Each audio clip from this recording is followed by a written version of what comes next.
Olá, bom dia. Hoje é o dia 30 de janeiro do ano de 2018. Gestor cultural, o profissional do futuro. Quem se habilita? Eu sou Jonas Luiz da Silva Vilda de Capuí. Para Leonardo Brandi, os códigos culturais antes dominados por impérios, igrejas, estados autoritários e grandes corporações, cada vez mais ao alcance de todos nós. A teia que se forma em torno dos elementos culturais diversos, controversos, livres, colaborativos e, ao mesmo tempo, controlados, sistematizados, formatados, lineares, é cada vez mais complexa. Exige dos terráqueos contemporâneos uma capacidade de decodificação, síntese e diálogo constantes. O gestor cultural se habilita a esse exercício constante como um diálogo permanente entre as formas mais lineares e alienantes do conhecimento e as mais revolucionárias maneiras de criação e conexão com os universos paralelos do sentido. É claro que um diálogo que possibilita, ao mesmo tempo, implodir e reforçar os sistemas estabelecidos de poder é uma coisa absolutamente fantástica para os dias atuais. O gestor cultural é um profissional detentor de uma chave mestra, capaz de promover a livre expressão e arbítrio e de revelar os sistemas de cerceamento de conhecimento, opinião e expressão, apto a afugentar os medíocres, robotizando-os em lógicas binárias nos sistemas bancários, por exemplo. E antes de qualquer coisa, é um profissional pautado pela ética, não necessariamente pautado pelo bem, mas um bom conhecedor do mal que há dentro de si, dentro de cada um de nós. Algumas características são marcantes nesse profissional que ganha espaço a cada dia, não somente nos mercados tradicionais de cultura e comunicação, mas em várias esferas da sociedade. E são elas a conexão, são elas a constante reflexão em relação a tudo que se faz hoje em dia. O alto poder de aplicabilidade daquilo que pensa naquilo que faz e participa da vida política, articula e trabalha em rede. É familiarizado com a língua e a lógica de mercado. Subverte a lógica do mercado propondo novas formas de superação. É empreendedor e criativo. É nesta figura que eu pretendo me adequar pelo restante dos 50 anos da minha vida. Mas hoje eu estou aqui porque eu queria lhe perguntar se você acredita nos compromissos dos políticos, dos nossos políticos, aquele compromisso que você fez no dia da eleição,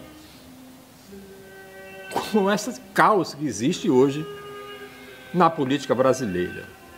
E neste dia 30 de janeiro de 2018, eu me lembrei do que deixou escrito o inesquecível amigo Geis Stone, cujo texto ainda pode ser encontrado na sua página do Facebook anos depois de sua partida deste planeta para a eternidade. E ele falava sobre a cartola e a farsa. A arte do compromisso é dividir o bolo de modo que cada um pense ter ficado com a maior parte. Diz-se do compromisso um ato irrecorrível, de tal forma sólido em suas bases morais que é difícil ser quebrado sem espelhar em seu desmantelo as farpas do aviltramento. É isso que a gente sente com os compromissos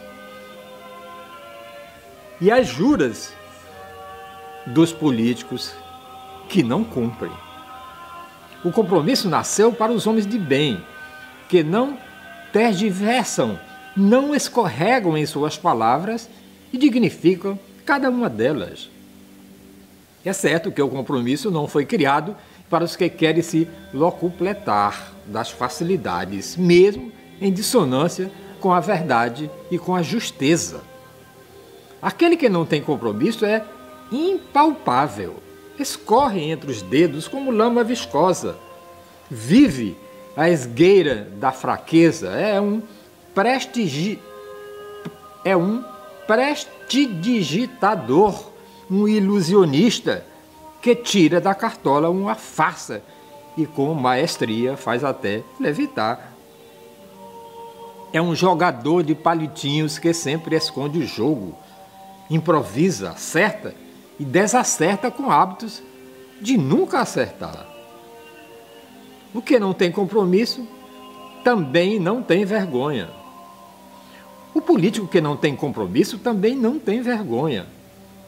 Justamente porque acredita que falsear é uma forma de sobreviver.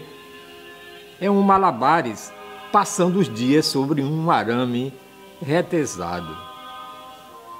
Lá embaixo, a plateia sob tensão, sem rede de proteção, a artistagem ganha contornos de risco. Mas o descompromissado passa o tempo a correr contra o tempo.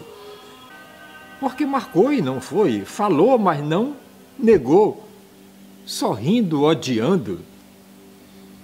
A existência atormentada pelo dolo de dissimular aquele que não tem compromisso é, por excelência, um cínico.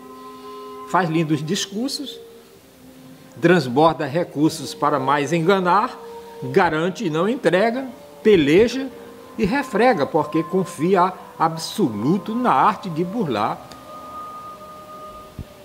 Esses são os nossos políticos, em sua grande maioria, porque compromisso é a transparência que acontece, é a natureza dos sinceros, é o diálogo dos educados, dos regrados, dos possuidores de história, dos que têm riqueza de espírito, dos que foram criados em coeiros e não em terreiros, dos que olham nos olhos dos filhos sem jamais desviar.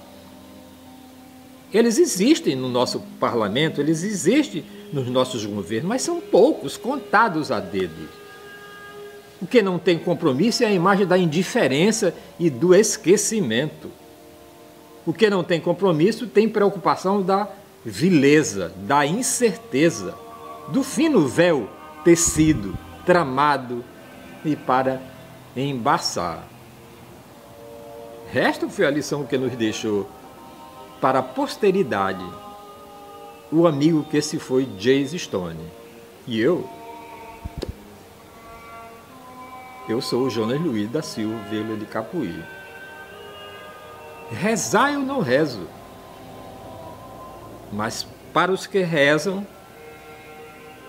eu espero que vocês rezem muito neste ano eleitoral de 2018. Eu vejo você amanhã.